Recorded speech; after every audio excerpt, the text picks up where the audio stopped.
जब आप कंसीव करती हैं, पहली बार माँ बनती हैं, तो उसके बाद क्या होता है, सबसे पहली जो अलामत होती है वो आपके पीरियड्स मिस्ड होते हैं। उसके बाद आप प्रेगनेंसी टेस्ट करती हैं। प्रेगनेंसी टेस्ट में यूरिन टेस्ट किया जाता है, जो घर पे औरतें खुद परफॉर्म कर लेती हैं। उसके बाद आप डॉक्टर के जाती हैं। डॉक्टर फिर आपका एक टेस्ट देती है करवाने के लिए, जो अल्ट्रासाउंड कहलाता है। तो अल्ट्रासाउंड करने के बाद जब आपके की प्रेगनेंसी पॉजिटिव होती है, देन उसके बाद जो है डॉक्टर आपको नेक्स्ट अपॉइंटमेंट के लिए बुलाती है और फिर एक प्रेगनेंसी जर्नी स्टार्ट हो जाती है। तो ये एक नॉर्मल सी रूटीन होती है जब आपकी प्रेगनेंसी कंसीव होती है। क्या हो कि आप ने कंसीव किया, लेकिन प्रेगनेंसी जो है वो आपके यूट्रस में यानी बच्चेदानी में ठहरने के बजाय वो ठहर गई है आपके ट्यूब्स में। तो ये क्या प्रॉब्लम होता है? ट्यूब में बच्चा ठहरने का क्या मतलब है? बच्चा कितने अरसे तक ज़िंदा रह सकता है? क्या ये ट्यूब में ही बढ़ता रहेगा या ये प्रेगनेंसी डिस्कार्ड हो जाएगी? तो इस हवाले से आज की ये वीडियो है। अगर आप एक शादीशुदा खातून हैं या न्यूली मैरिड लड़की हैं, तो ये वीडियो आपके लिए बहुत इम्पॉर्टेंट है।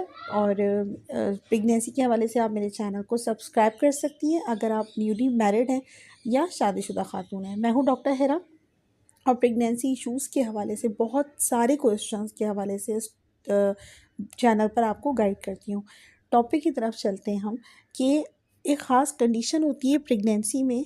बहुत गुड न्यूज़ होती है। पहली बार आप कंसीव कर रही होती हैं, दूसरी बार कंसीव कर रही होती हैं, जब भी आप बेबी प्लान कर रही होती हैं, आप कंसीव कर लेती हैं, आप उस जर्नी में आप जो है कामयाब हो जाती हैं। लेकिन क्या हो कि ये प्रेगनेंसी आपकी बच्चेदानी में ना ठहरे, एक्टोपिक प्रेगनेंसी कहलाए, ट्यूब में ठहर जाए। तो ट्यूब्स क्या होती हैं?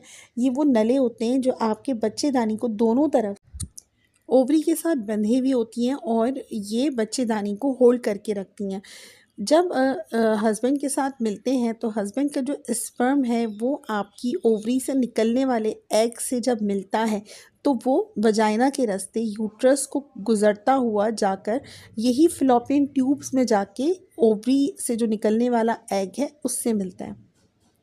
अब यहाँ पे ये 4 या 5 दिन स्टे करता है, यहीं पर ये ज़ाइगोट बनता है। फिर जो छोटा सा एक फर्टिलाइजेशन होती है, तो जो छोटा सा एम्ब्रियो है वो ये यहीं पे डेवलप होता है। तो 4 या 5 दिन ये फिलोपियन ट्यूब्स में ही रहता है। उसके बाद ये वापस नीचे बच्चेदानी की तरफ जाता है, यूट्रस की तरफ जाता है और वहाँ पे जाकर स्टक हो जाता है। जब वो स्टक होता है तो आपकी प्रेगनेंसी कंफर्म हो जाती है, आपके पीरियड्स मिस्ड हो चुके होते हैं और आपकी जो प्रेगनेंसी जर्नी है वो शुरू हो चुकी होती है। तो पहली बार आपको स्पॉटिंग फील होती है, इम्प्लांटेशन ब्लीडिंग होती है, जो जस्ट स्पॉटिंग की फॉर्म में होती है। लेकिन क्या हो, किसी भी रीज़न की वजह से, किसी भी अननोन फैक्टर की वजह से ये जो सारा प्रोसीजर है, ये जब जो जर्नी है, ये जब फ्लोपियन ट्यूब में मिलाप हुआ था स्पर्म और एग्स का, और वहीं पे ज़ाइगोट बना था और वहीं पे ही एम्ब्रियो जो है वो बना, तो वो जो 4-5 दिन है ये वहाँ से उसको जब निकलना चाहिए ये वहीं पे स्टक हो जाए, एंड देन वहीं पे स्टक होने के बाद ये वहीं पे बढ़ना शुरू कर दे। तो ये प्रॉब्लम जो होती है फिर कॉम्प्लिकेटेड हो जाती है। ये जो सिचुएशन होती है कॉम्प्लिकेशन की तरफ चली जाती है। ये इसको यहाँ नहीं बढ़ना चाहिए। इस बच्चे को आपके बच्चेदानी के अंदर बढ़ना है। नेचर ने इस तरह से डिज़ाइन किया है। लेकिन किसी भी अननोन रीज़न की वजह से जब ये फ़िलिपियन ट्यूब्स में बढ़ना शुरू करता है, तो फ़िलिपियन ट्यूब्स वो जगह नहीं है जहाँ बच्चा अपनी ग्रोथ पूरी कर सके और वहाँ पर 9 महीने गुजार सके। ये तो एक बारीक और पतली नालियाँ होती हैं।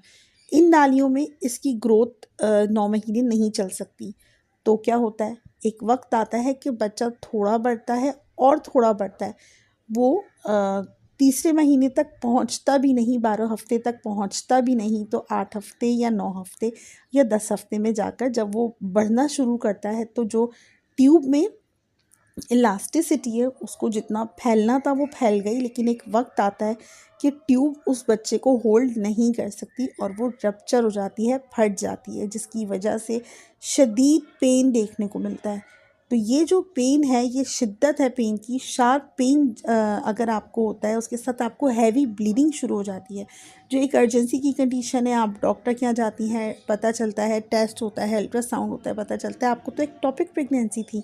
और फिर डॉक्टर आपका इमरजेंसी सी सेक्शन कर देती है, जिसमें आपको जो ट्यूब्स हैं ये रप्चर्ड हुई हुई इसको भी निकाल देती हैं, और फिर जो जितना नुकसान हुआ है आपके अंदर यूट्रस में उसको भी क्लियर किया जाता है, पूरा एक इमरजेंसी की कंडीशन हो जाती है। फिर जिस ट्यूब में ये जो ट्यूब रप्चर हुई थी, ये तो हो गई ख़त्म, ये हो गई ज़ाया। अब जो दूसरी ट्यूब है, तो इसकी वजह से आपके पास नेक्स्ट टाइम प्रेगनेंसी के जो चांसेस होते हैं वो कम हो जाते हैं।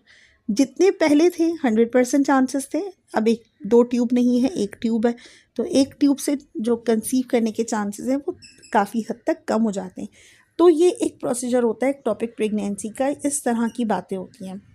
बहुत सारी लड़कियां जो पहली बार माँ बनती हैं उनको ये सारे प्रोसीजर नहीं पता होते, वो कंफ्यूज आती हैं, परेशान हो जाती हैं, अब क्या होगा या क्या होगा। तो क्या साइंस और सिम्टम्स हैं बच्चेदानी में हमल के अलावा हमल ठहरने के, ट्यूब में हमल ठहरने के? जब आपके पीरियड मिस्ड होंगे तो आपको कंटिन्यूअसली एक शार्प सा पेन एक तरफ महसूस होगा। जिस ट्यूब में बच्चा ठहरा है तो वो जो पेन है, आपको एक नीडलिंग पेन हो सकता है, सुई चुभने का दर्द हो सकता है, कंटिन्यूअस एक चुभन का एहसास होगा, साथ में आपको बुखार हो सकता है, आपको कमज़ोरी कुछ ज़्यादा होगी। प्रेगनेंसी में कमज़ोरी होती है लेकिन इस तरह नहीं होती कि आप चक्कर खा के गिर जाएं।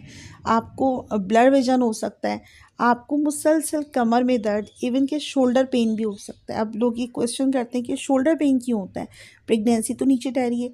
सारी जो इंटरनल मसल्स हैं वो एक्स्ट्रा प्रेशर में आ जाते हैं, जिसकी वजह से आपको शोल्डर पेन हो सकता है, आपको शार्प पेन हो सकता है, मेंसेस का या पीरियड्स वाला पेन हो सकता है जब से प्रेगनेंसी ठहरी हो आपकी। आपको कमर में, रीढ़ की हड्डी में कंटिन्यूअसली पेन हो सकता है, लोअर एब्डोमेन में आपको कंटिन्यूअसली डिस्कम्फर्ट की फीलिंग रहेगी। वो जो प्रेगनेंसी का एहसास होता है ना, उसमें आपको एक पॉजिटिव वाइब्स आ रही होती हैं, पॉजिटिव फीलिंग्स आ रही होती हैं। लेकिन एक टॉपिक प्रेगनेंसी है तो आप खुद बहुत अनकंफर्टेबल सी रहेंगी प्रेगनेंसी के पहले दिन ठहरने से लेकर, और जब तक ये रप्चर ना हो जाए, इमरजेंसी ना हो जाए। फिर जब आपको पता चलता है तो आपको फ़ील होता है कि हाँ, ये तो मुझे प्रेगनेंसी के शुरू से ही जो फ़ील हो रहा था वो बहुत अनयूजुअल सा फ़ील हो रहा था। तो ये सारी बातें थी प्रेगनेंसी में, एक टॉपिक प्रेगनेंसी के हवाले से। अगर आपके जहन में कोई क्वेश्चन है तो आप मुझे कमेंट में कर सकती हैं, मैं कोशिश करूँगी कि हर एक को प्रॉपर आंसर कर सकूँ। Stay blessed.